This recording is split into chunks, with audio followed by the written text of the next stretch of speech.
बात बताइए, एआईएमआईएम के नेता इम्तियाज जलील साहब ये कहते हैं कि कसाब से तुलना करते हैं वो मोहन भागवत की। अब जरा मुझे एक बात बताइए, एक ऐसे आतंकी से तुलना करना किसी ऐसे शख्स की जो संगठन आपने देखा होगा कि जब जब जरूरत पड़ती है, आपदा होती है, स्वयंसेवक सबसे पहले वहां मौके पर खड़े होते हैं, उसकी तुलना आप कैसे कसाब के साथ कर सकते हैं? आप कसाब को जस्टिफाई कर रहे हैं क्या यहाँ पर? फैज खान साहब। बिस्मिल्लाहिर्रहमानिर्रहीम, रब्बिश रहली सदरी व यस्सिर ली अमरी वहलुल उक़दतम मिन लिसानी यफ़क़हू क़ौली। बिरादरान हिंद, अस्सलाम वालेकुम रहमतुल्लाहि व बरकातहू। भारत माता की जय, वंदे मातरम, जय हिंद। आदरणीय श्वेता जी, मैं आपके प्रश्न का उत्तर अवश्य दूंगा, पर पहले मैं आपसे एक प्रश्न पूछना चाहता हूं। ये शो करके, ये यहाँ अपनी ड्यूटी करके, सब कुछ करके, और हम सब इसके बाद कहाँ जाएंगे हम लोग? फाइनली जी घर जाएंगे, घर वापसी की बात हो गया, आंसर मिल गया मुझे। मैं यही शब्द सुनना चाहता था आपसे। हम दुकान जाएं, कहीं और जाएं, जॉब में जाएं, हम ठेला ढकेले, वेंडर हो, कुछ भी हो, कहीं घूमने जाए, फाइनली हमें लौट के कहा आपको कोई बुला नहीं रहा, आप अपनी मर्जी से जाएंगे, आप अपनी मर्जी से जाएंगे, आप अपनी मर्जी से घर जाओगे, किसी के बीच में बोलेंगे आपको आतंकवादी लोगों, छिछोरे लोगों, हिंदुस्तान के गद्दार लोगों, मुझे बोलने नहीं दे रहे, मैं शांति से सुनता रहा।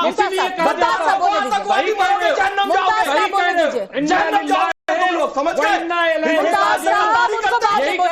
भारत का बोलोगे, जनरल मुनीर के आदमी हो, गंदे गलीज लोग, पाकिस्तान के आदमी हो, और आरएसएस में घुसे हुए, आरएसएस में घुसे हुए, क्यों नहीं जाओगे?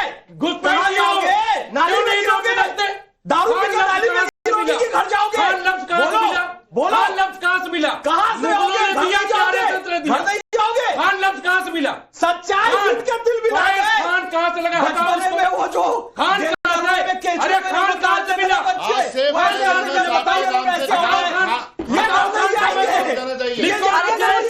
अपनी मर्जी से तो हटा लेंगे। पाकिस्तान के एजेंट है, ठीक है मुमताज जी, ठीक है, उनसे जवाब ले लेते हैं, उनसे जवाब ले लेते हैं, उनसे जवाब ले लेते हैं, ठीक है मुमताज जी, ठीक है, उनसे जवाब ले लेते हैं, उनसे जवाब ले लेते हैं। मैं कह रहा हूँ, सुन लीजिए, मैं एक मिनट मैडम सुन उनसे जवाब तो ले लीजिए, मैं कह रहा हूँ कल के कल कोई बात ये कर देना, कोई हादसा कर दे तो हम लोग उसने कहिएगा हम जिम्मेदार नहीं है। बोलो इनके रिश्तेदार थे, वो इन्हीं का रिश्तेदार। कैसे आप निजी हमला कर रहे हैं?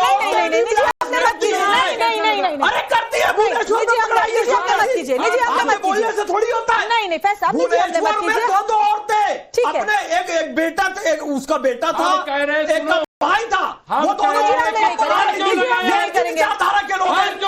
आप स्टूडियो में बुलाती है, कहीं ब्लास्ट कर दे, को वक्फा यूजर के तहत आपकी मत कीजिए। मुमताज साहब अभी एक लाइन नहीं बोलने देते, ठीक है, हो गया। अभी बाकी मेहमानों के पास भी चलेंगे। कल बयानबाजी करोगे, कौन तुम्हारी सुनेगा? घर नहीं जाओगे, कब्र में जाओगे, तो अपने वाली बात करते हैं। यहाँ से शराब घर जाएंगे, पूछो, ये अपने घर जाएंगे। कौन सा अपने घर?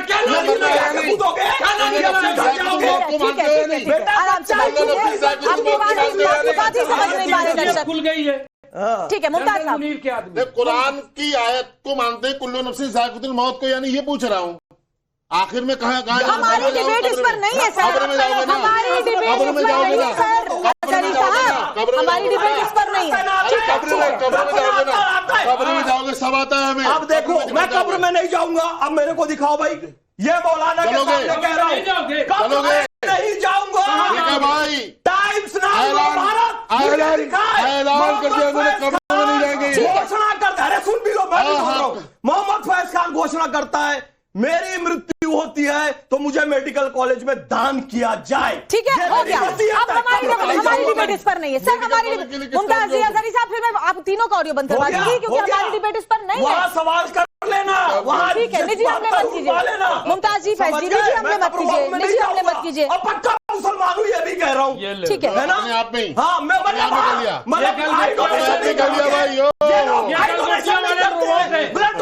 नहीं कि अपने करते, कहते हैं बॉडी होते डोनेशन चीन नहीं के। चाहिए साहब।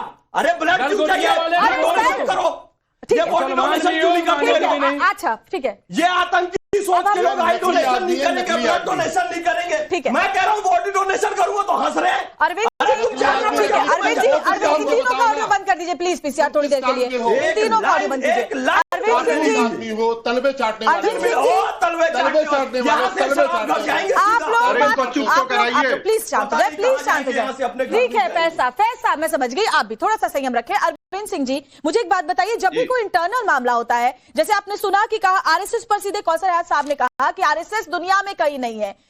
आरएसएस दुनिया में कहीं नहीं है क्योंकि इंटरनल कोई भी मामला होता है इसे ग्लोबल ले जाने की कोशिश हमेशा ये कट्टरपंथी मौलाना करते हैं। और क्या आरएसएस दुनिया में कहीं नहीं है बोलने का मकसद, इसका मकसद, आप कट्टरपंथी मौलाना आप बोल रही है, कट्टरपंथी हिंदू क्यों नहीं बोल रही है आप? जिसके बारे में भी सवाल मोहन पूछूंगी, भागवत को कट्टरपंथी हिंदू भी कही है ना। क्यों कैसे कहूं, वो संगठन है और वो संगठन का संगठन है, मौलाना का संगठन नहीं है। ठीक है, जो बात है वो मैं कह रही हूं।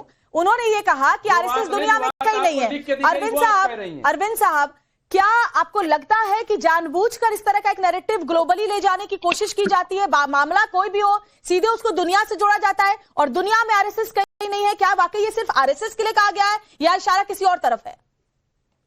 देखिए, मैं आज टाइम्स नाउ नवभारत के दर्शकों से कहूंगा कि वो ध्यान से इस डिबेट को देखें और सुने किस तरह से विपरीत विचार रखने वालों को, जो यहाँ मुस्लिम प्रतिनिधि शामिल हुए, उनसे विपरीत विचार कोई रख रहा है तो उसको बोलने नहीं दिया जा रहा, बीच में टीका टिप्पणी की जा रही है और हल्ला मचाया जा रहा है।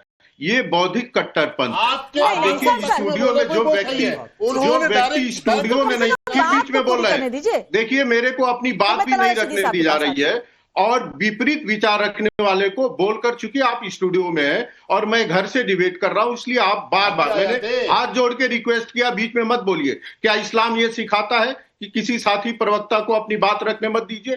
क्या इस्लाम इस बात की शिक्षा देता है कि जब कोई बोल रहा हो तो उसकी आवाज को दबा दीजिए? क्या इस्लाम इस बात की शिक्षा देता है कि दूसरे को धमकी दीजिए? क्या इस्लाम इस बात की शिक्षा देता है कि दूसरे को गाली दीजिए? आप क्या इस्लाम का प्रतिनिधित्व यहाँ कर रहे हैं? टाइम्स नाउ के नवभारत के दर्शकों को देखना चाहिए कि ये मौलाना और इस्लाम के नाम पर आए इस तरह से दूसरों की आवाज को दबा रहे हैं। मैं अपनी बात कैसे रखता हूं आपके पास? तलहर रशीदी साहब, आप जब बोल रहे हैं, मौलाना कौसर आयात ने यह भी कहा है कि बाबर के समय हिंदू बहुत खुश थे, बाबर के समय हिंदू बहुत सम्मान से जीते थे। जजिया कर सम्मान था क्या? बहु बेटियों पर जुल्म सम्मान था क्या? इसके अलावा जबरन धर्मांतरण सम्मान था क्या? मंदिर जो तोड़े गए सम्मान था क्या? तलहर रशीदी साहब।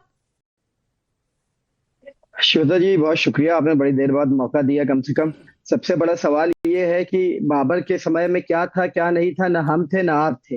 अब क्या मोहन भागवत जी और आप यहाँ पे बैठकर, अरे बोलने दीजिए ना। अब मैं 25 मिनट तक सुनता रहा, अगर आप कहिए तो मैं फिर सुनता रहता हूँ, फिर चला जाऊंगा घर वापसी। आप करवाई रही, घर वापसी कर लूंगा, तो बोल ले लीजिए 2 मिनट कम से कम, उसके बाद आप रिबट करिएगा।